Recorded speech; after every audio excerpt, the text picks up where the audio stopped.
உறவுகளுக்கு வணக்கம். கம்மி பட்ஜெட்ல சொந்த வீடு வாங்கணும்னு நினைக்கிறவங்களுக்காகவே பேங்க் ஏலத்துல வீடு வாங்குறது எப்படின்னு இதோ சிம்பிள் ஸ்டெப்ஸ். நேர்ல போய் பாருங்க. ஏலத்துக்கு முன்னாடியே பேங்க்ல பெர்மிஷன் வாங்கிட்டு வீட்டை நேர்ல போய் ஒரு முறை தரமா இருக்கான்னு செக் பண்ணிக்கோங்க. இது ரொம்ப முக்கியம்.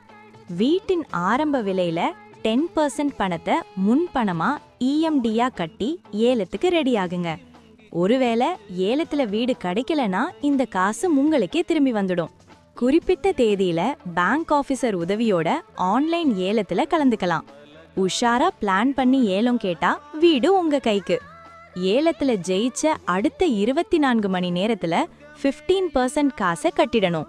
மீதி இருக்கிற 75% பணத்தை 15ல இருந்து 30 டேஸ்க்குள்ள லோன் போட்டோ இல்ல கை காசு கொடுத்தோ செட்டில் பண்ணிட்டு வீட்டை உங்க பேருக்கு ஜாலியா ரெஜிஸ்டர் பண்ணிக்கலாம். குறைந்த விலையில சொந்த வீடு கனவை நனவாக்குங்க.